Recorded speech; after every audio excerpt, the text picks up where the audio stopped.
श्रोतेहो, सामाजिक, वैद्यकीय आणि सांस्कृतिक क्षेत्रात गेल्या 27 वर्षापासून कार्य करणाऱ्या सुप्रसिद्ध लेखिका डॉक्टर सौ सुधा कांकरिया यांनी लिहिलेली प्रिय गोडलीस ही पत्रमालिका आम्ही सादर करीत आहोत।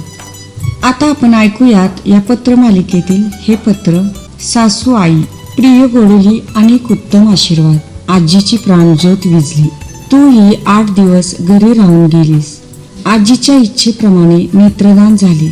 2 अंध व्यक्तीवर नेत्ररोपणाची शस्त्रक्रिया पार पडली। दोघांना दृष्टी प्राप्त झाली।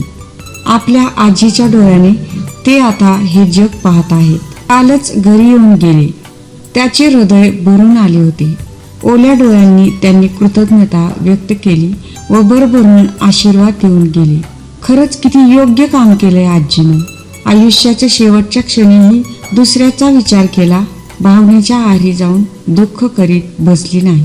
आजी आपली कधी शाळेत गेली नाही, अ आ इ ई शिकली नाही, परंतु जीवन जगण्याची उत्तम कला तिच्याकडे होती। गोडू, मला आठवतं की लग्न होऊन मी सासरे आले। लहान वयातच लग्न झालं होतं।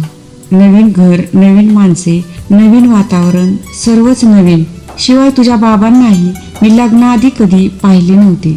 मनात जबरदस्त भीती होती, परंतु आजीने माझं उत्तम स्वागत केलं। पोटच्या मुलीसारखी वागणूक दिली।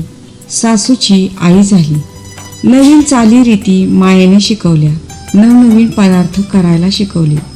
मंदिरातील आरत्यांपासून माझघरातील गप्पांपर्यंत त्यांची मला साथ असायची।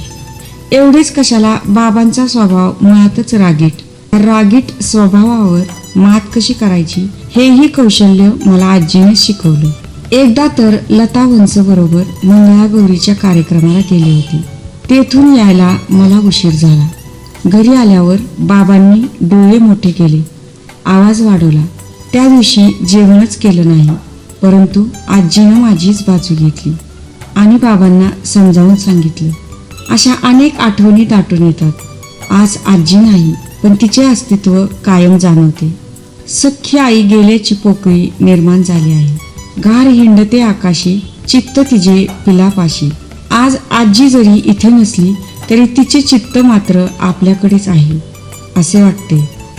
त्यांच्या आत्म्याला सद्गती लाभो हीच देवाजवळ प्रार्थना। आपल्या आजीच्या स्मृतीनिमित्त एक वाचनालय सुरू करण्याचे ठरवले आहे। तुझे विचार कळव, तुझीच सौ आई।